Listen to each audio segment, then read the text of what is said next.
Bonjour, bienvenue dans ce défi santé numéro 7 sur la souplesse. Comment faire pour devenir plus souple? Alors d'abord, pourquoi devenir plus souple? Pour les articulations, pour les tissus, pour les organes? Eh bien parce que cela amène beaucoup plus de flexibilité dans le corps, de bien-être, mais également le fait de travailler régulièrement sa souplesse en douceur, ça entretient les articulations, ça oxygène, crée de l'espace et ça oxygène les tissus, les fascias, les muscles, et donc ça entretient un petit peu tous nos tissus de manière générale, articulations, etc. Au niveau digestif aussi, ça aide beaucoup. Donc, c'est de la prévention contre les douleurs, contre les tensions, contre le stress de manière générale, puisque créer de l'espace oxygéné, eh bien, ça permet de mieux faire respirer le corps entièrement. Et donc, c'est bon aussi pour nos émotions. Alors ensuite, comment faire? Eh bien, moi, j'ai quelques petites astuces pour gagner en souplesse, en douceur. C'est d'abord alterner les mouvements et les postures immobiles. Au départ, surtout ne pas forcer, y aller très progressivement. Et donc, on va apprécier tout ce qui est mouvement répétitif, rotation, pour vraiment explorer les possibilités et les limites de chaque articulation. Et évidemment, c'est la régularité, parce que si je ne travaille pas régulièrement, ça risque pas vraiment d'évoluer. Un des secrets aussi, c'est vraiment de trouver du plaisir aux moindres petites évolutions du corps et vraiment être fixé sur ce qui va mieux plutôt qu'être fixé sur ce qui va moins bien. Et on a tous une morphologie type différente, des formes d'os, OS. Nos os sont tous de formes différentes. Donc, il y a des gens qui vont être naturellement souples et d'autres qui ne seront jamais souples. Mais sans que ce soit visible, forcément très très fort, on ressent un mieux-être et on ressent aussi plus de vitalité, plus de santé, et vraiment en prévention contre les douleurs, etc., etc., contre les blessures aussi. Voilà, voilà. Donc on va commencer cette séance. Je vous invite à venir vous allonger, vous mettre au sol, sur le dos. On va venir ici se connecter à sa respiration, en venant souffler lentement par la bouche, comme si on soufflait dans une paille.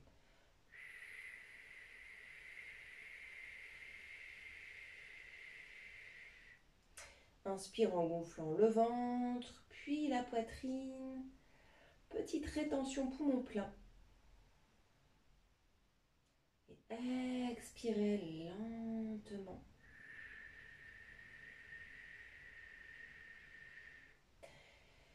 Donc je vous invite à répéter plusieurs respirations naturelles, profondes. Vraiment chercher la profondeur dans vos expires, et les inspires vont se faire naturellement beaucoup plus faciles, beaucoup plus agréables, beaucoup plus en ouverture.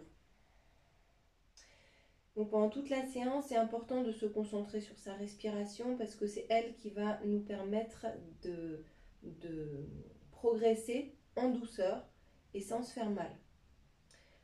Nos tissus ont besoin d'oxygène. Donc quand on travaille nos tissus, particulièrement dans la souplesse, mais même dans la force, mais dans la souplesse aussi, on va chercher vraiment à oxygéner. Donc une bonne respiration. Et puis c'est parti, on va venir ici soulever les deux pieds, poser les mains sur les genoux. Je vais dessiner un grand rond avec le genou droit, puis avec le genou gauche, et je vais alterner l'un et l'autre. Ici, je vais dessiner les contours de mon articulation. Je vais chercher, tester les possibilités, les limites, sans rien forcer, simplement accepter, observer. Et puis au fur et à mesure, essayer de dessiner des ronds de plus en plus grands.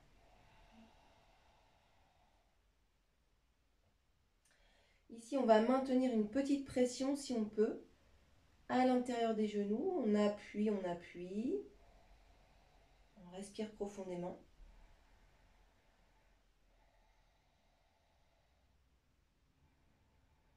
On voit jusqu'où on peut aller sans se faire mal. On va poser pied droit au sol, saisir la cheville. On peut croiser les doigts, saisir la cheville ou le pied. Et on va dessiner des ronds. Coude vers l'extérieur et rapprocher progressivement le pied de la poitrine. Ici, on travaille le bassin, on travaille le genou. On peut travailler un peu la cheville aussi en fonction de comment on tient son pied. Coude vers l'extérieur, on ne ferme pas l'espace respiratoire. Et puis si on peut, on va presser un peu sur le pied pour le rapprocher de la poitrine. Grande respiration, on souffle lentement.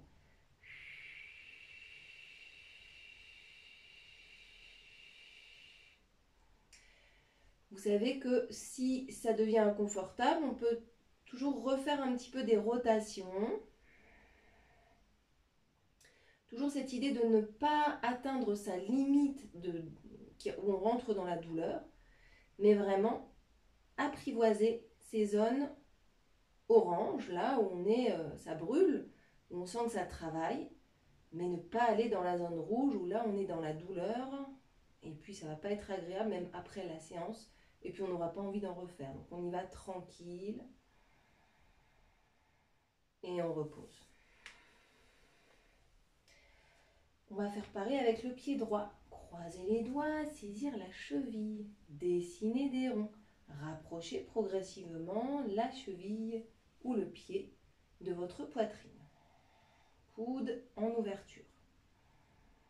Respiration profonde. N'hésitez pas à utiliser la respiration Ujjayi dans la gorge pour plus de concentration intérieure. Ça va aussi décupler vos capacités. Et puis si on peut, on va maintenir une pression, rapprocher et respirer.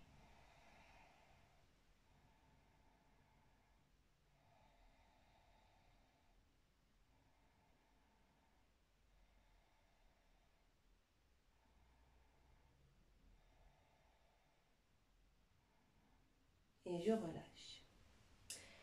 Ici, on va soulever les deux pieds, passer les bras à l'intérieur des cuisses et saisir le dessous des pieds l'un contre l'autre. Ici, on est dans la posture du bébé heureux. Encore une fois, on peut venir dessiner des ronds en appuyant sur un pied et puis sur l'autre. Et puis chercher à maintenir une petite pression, respirer profondément.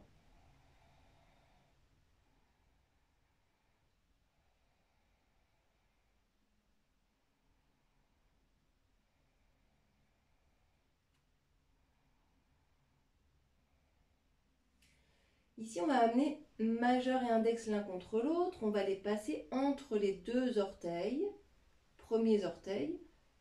Crocheter ici, saisir le gros orteil. Et puis, on va alterner ouverture et fermeture. On alterne, donc au début, les jambes peuvent ne pas être complètement en ouverture. On y va progressivement. L'idée, c'est d'avoir envie de recommencer la prochaine fois, d'accord? Donc, on ne grille pas toutes ces cartouches dès le départ.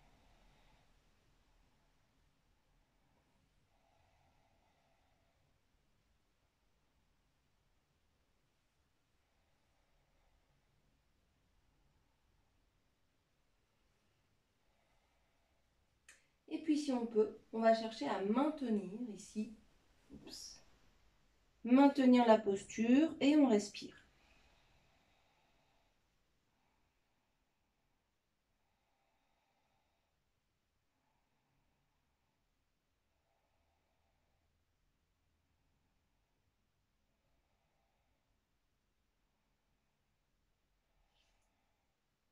Et on referme. On peut poser le pied droit, dessiner des grands ronds avec la cuisse gauche dans un sens et puis dans l'autre, sentir comment ça se passe dans l'articulation de la hanche. Est-ce que ça a évolué depuis le début? Et puis on peut faire la même chose de l'autre côté avec la cuisse droite, 3 ronds dans un sens Et puis 3 ronds dans l'autre sens. Donc quand on travaille l'articulation de la hanche, souvent on travaille toutes les jambes, on travaille beaucoup le genou aussi. Donc si vous êtes fragile du genou, c'est possible aussi en début de séance de venir s'échauffer en faisant des petites ouvertures-fermetures, par exemple, ici, allongé, sans qu'il y ait la pression du poids du corps sur les genoux.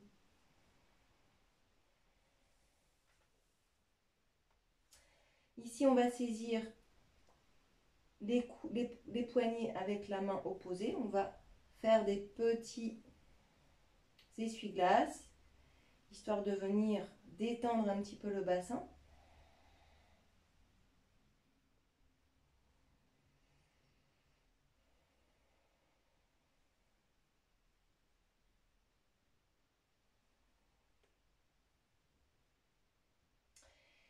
Et puis lentement, on va venir se mettre sur le côté. Donc ici, on va un peu se concentrer sur les jambes. Encore une autre manière de travailler la souplesse des jambes sans avoir de pression, le poids du corps en fait, sur les jambes. Ici, on va venir saisir la cheville et on va pousser loin derrière. Et on va venir ici saisir le pied et ouvrir. Et pareil, on va alterner étirement de la jambe en arrière et grande ouverture ici. Donc encore une fois, on n'est pas obligé de déplier complètement la jambe du premier coup, ou même pas du tout, si ça ne vient pas. Chacun peut vraiment adapter. Donc, les positions qu'on fait ici allongées sont vraiment adaptables à tout le monde. Alors, évidemment, sauf si vous avez un souci particulier. Mais en fait, on peut vraiment les adapter.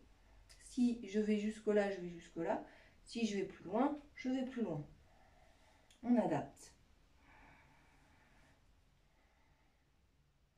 Et puis on va rester quelques respirations ici, si c'est ok pour vous, sinon vous continuez les mouvements.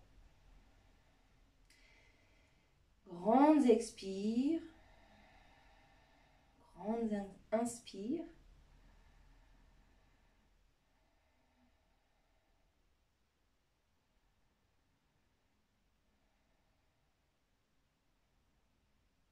Et on relâche. On va se mettre de l'autre côté. Donc pareil, on va venir saisir le pied, pousser le pied derrière, sentez que vous étirez tout l'avant du corps. Et puis on va alterner avec grande ouverture. Vous voyez que de travailler ces deux mouvements différents, ça travaille l'articulation de la hanche dans différentes directions. Et puis ça évite de s'acharner aussi dans un mouvement qui est peut-être plus difficile ici. On alterne les deux. Respiration profonde et régulière.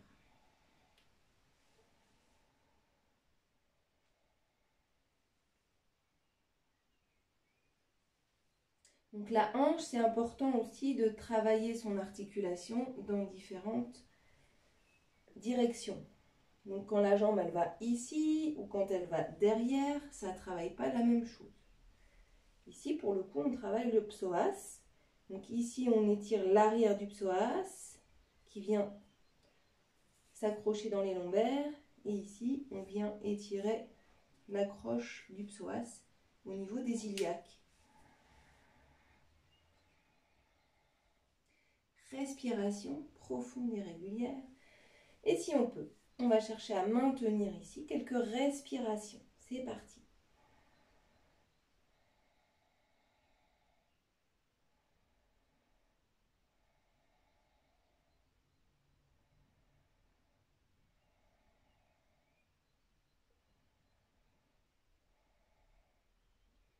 Et on relâche.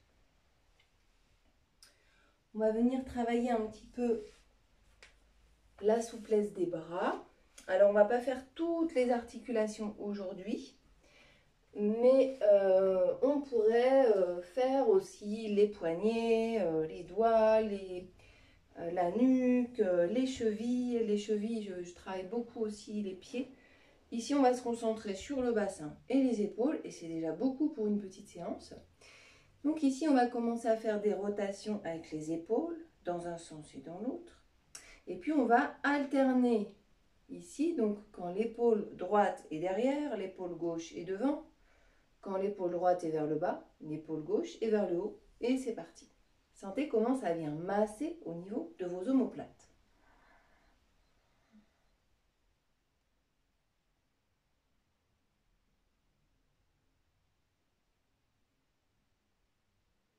Donc la souplesse de nos épaules, de nos bras, elle va beaucoup influencer l'espace respiratoire.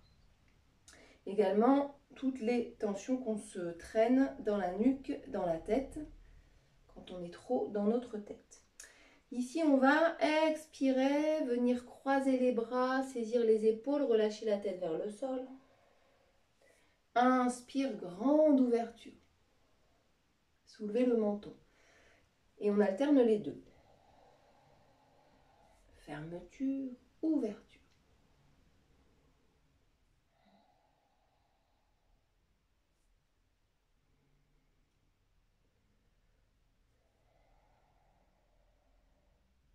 Allez toujours jusqu'au bout de chaque expiration.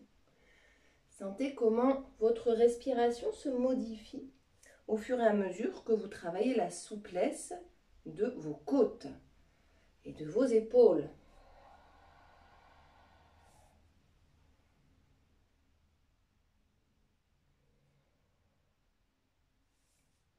Et on relâche. Ici, on va étirer le bras droit sur le côté, venir saisir le bras droit avec la main gauche à l'arrière. On va pousser bras droit vers la gauche et faire une torsion et les regarder loin vers la droite. Ici, je peux maintenir la position quelques respirations.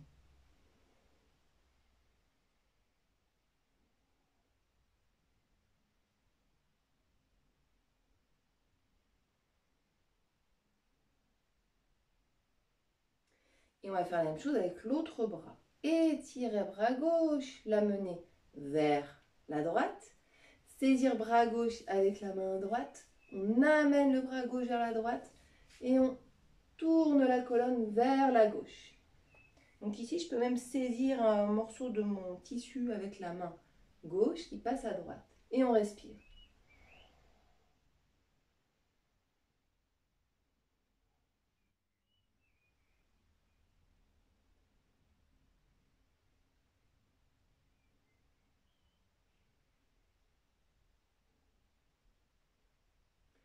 Et on revient au centre.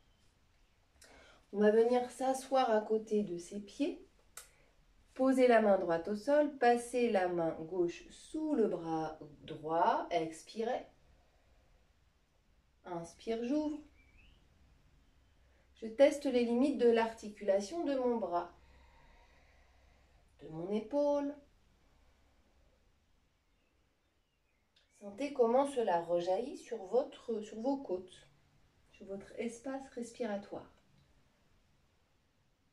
Ici, on vient tourner autour de la colonne, donc on travaille aussi la souplesse de la colonne vertébrale qui est vraiment très très importante pour tout le corps, pour tout le fonctionnement végétatif du corps, puisqu'on a des nerfs qui sont reliés de la colonne vers chaque organe. Et puis les articulations, épaules et bassins sont reliés à l'espace de la colonne. On va venir s'asseoir de l'autre côté de ses pieds. Et pareil, passer main droite sous le bras gauche. Notez que la tête fait un mouvement aussi, suit plus ou moins la main. Ce qui fait qu'ici, on travaille aussi la nuque. Normalement, ça doit venir craquer un petit peu. Et on cherche à aller de plus en plus loin, dans chaque direction.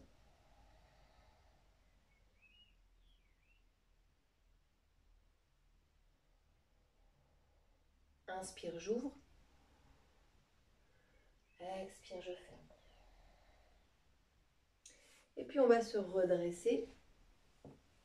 Donc on peut soit rester à genoux, sinon on va faire la posture entière du museau de vache. On s'assoit à côté de ses pieds. On va venir faire passer le pied droit à l'extérieur du genou gauche. Donc le pied il peut rester soit ici, soit on peut le rapprocher de la fesse gauche en fonction de votre souplesse. On va venir prendre une sangle en son milieu, étirer bras droit, plier le bras et venir saisir à l'arrière avec la main gauche les deux morceaux de la sangle. Position du museau de vache, Gomukhasana. Et puis progressivement, on va tester l'articulation de l'épaule. Maintenant qu'on l'a bien travaillé avec les mouvements, on va monter comme un ascenseur et on voit jusqu'où on peut aller. Et puis quand on est arrivé à son max sans se faire mal, on va rester quelques respirations.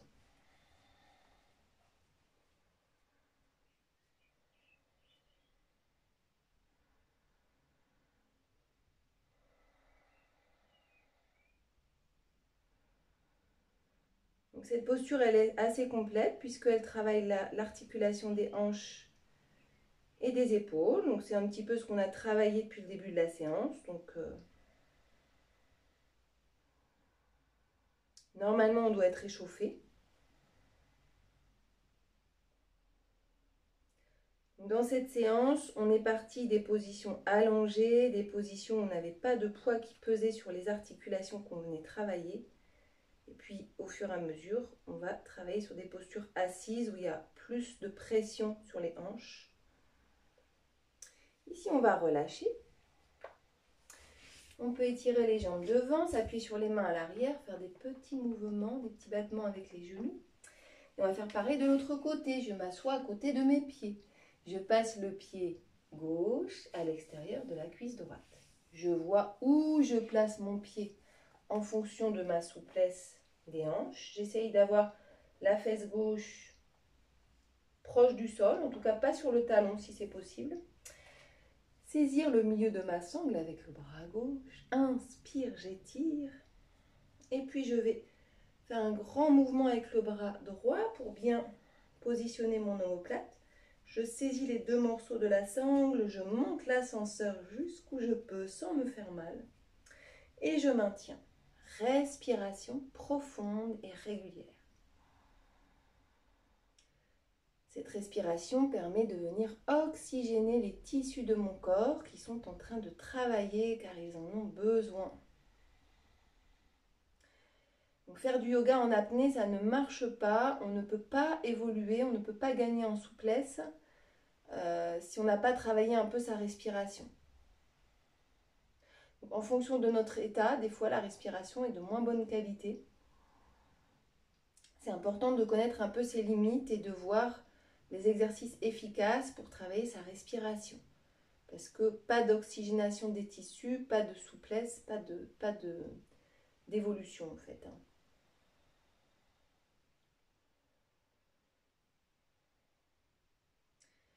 Et on relâche. Ici, on va faire un petit exercice un peu challengeant. Deux possibilités. Soit je pose mes pieds devant, jambes pliées. Soit je vais tendre mes jambes. Donc au début, on ne cherche pas à se challenger trop au niveau de l'écart. On va simplement venir ici dessiner des ronds. Donc ça peut être comme ça aussi. Hop. On dessine des ronds avec le corps.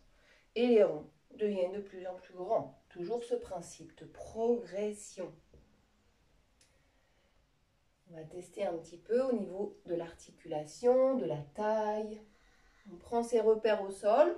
Donc les postures assises d'étirement sont plus exigeantes que les postures où on est allongé parce qu'on a le poids du corps, on doit gérer la position du dos, c'est pas facile. Donc au fur et à mesure, on va aller de plus en plus bas.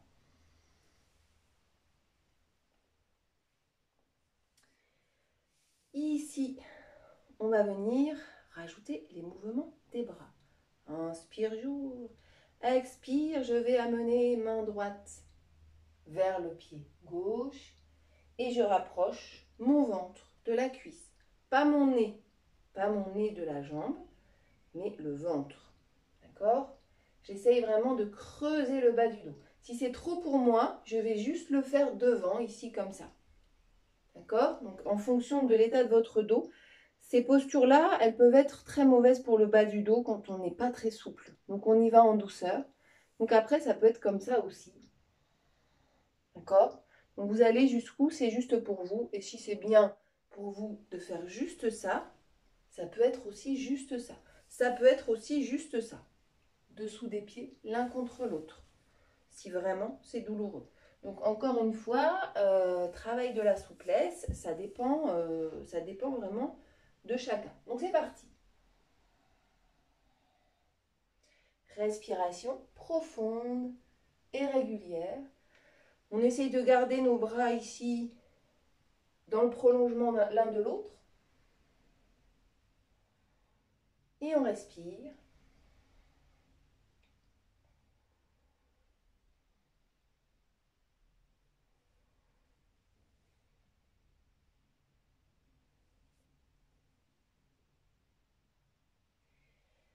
Et on va revenir au centre. Donc au fur et à mesure, les jambes s'habituent un petit peu à plus de souplesse. On va alterner pied flex, pied pointe. Sentir comment ça étire au-dessus de la jambe et dessous la jambe. Respiration profonde et régulière. Et puis pour celles qui pensent qu'ils peuvent aller plus loin, on va chercher à avancer le bassin, à voir si c'est possible. Donc dans un premier temps, on va s'appuyer sur les mains à l'arrière et chercher à avancer le bassin. Donc ne forcez rien, ne vous faites pas mal. Moi je fais du yoga tous les jours, voilà. Du coup j'ai peut-être une souplesse un peu meilleure que ceux qui n'en font pas tous les jours, mais peut-être ça donne envie d'en faire régulièrement. Après, pour moi, c'est pas douloureux d'aller jusque-là. Et puis après, je suis pas contorsionniste non plus. J'ai mes limites aussi. Et j'évite d'être dans de la représentation. Enfin, j'y vais si c'est bien pour moi, si c'est OK pour moi. Et si à un moment donné, c'est pas OK pour moi, je le fais pas, quoi. Je force pas. C'est pas toujours agréable, en fait, de travailler cette ouverture-là. C'est un travail. C'est un travail. Donc ici, on peut s'appuyer sur les mains à l'arrière, amener les épaules vers l'arrière. On peut essayer d'éloigner les mains, poser paume de main au sol, épaules vers l'arrière, poitrine vers l'avant. Et si on peut, soulever le menton.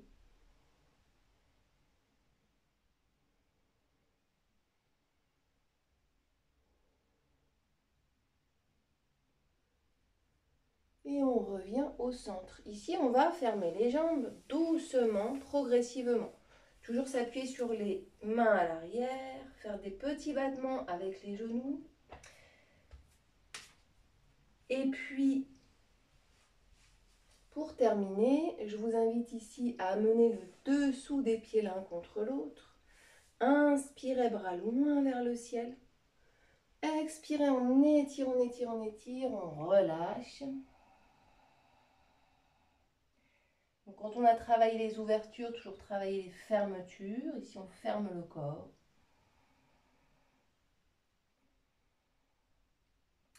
Si c'est vraiment exigeant pour vous de travailler les étirements, la souplesse, on peut venir ici masser. Et puis au fur et à mesure, on pourra aussi faire des exercices un peu plus exigeants, du genre la pince. Mais pour ça, ça nécessite de ne pas cambrer le bas du dos. Donc on va rapprocher le ventre de la cuisse. Et puis progressivement, on va chercher à creuser le bas du dos, décreuser, creuser, décreuser, pour bien sentir ici la bascule du bassin. Et puis progressivement, on peut voir jusqu'où on arrive à aller dans la pince. Donc la pince, si c'est vraiment très désagréable pour vous, on peut la travailler à moitié. Donc on peut faire la demi-pince, on peut la faire en mouvement, comme on a fait un petit peu tout à l'heure. Mais ici, on va venir la faire en mouvement, dérouler le dos. Vous voyez, travailler la souplesse des jambes ici, des ischio-jambiers, ça va être par des mouvements comme ça. Donc, jamais rapprocher le nez de la jambe, mais toujours le ventre. Sinon, qu'est-ce qui se passe?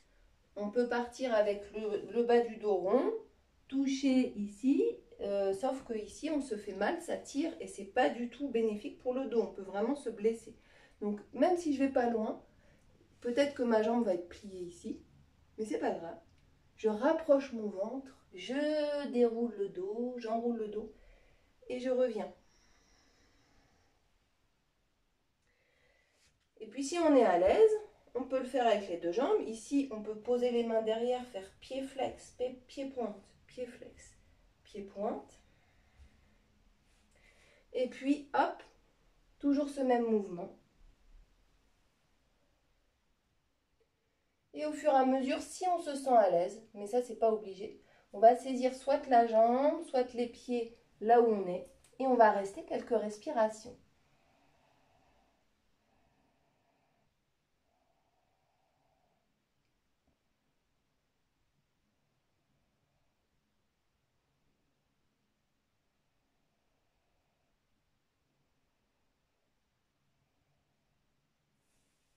Et lentement, on va se redresser. On peut terminer la séance par la position de l'enfant pour bien reposer le dos qui a bien bossé. Donc, si vous n'êtes pas très souple au début, ne faites pas les postures qu'on a fait assis à la fin, parce que ce sont vraiment les postures les plus exigeantes. Et progressivement, vous verrez si vous pouvez y aller. Parce que vraiment, il faut protéger le bas du dos, il faut connaître ses limites.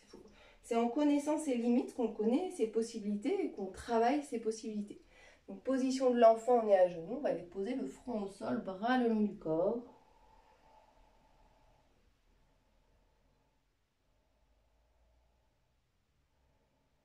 Et c'est vraiment essentiel de travailler les contre-postures et de reposer le dos.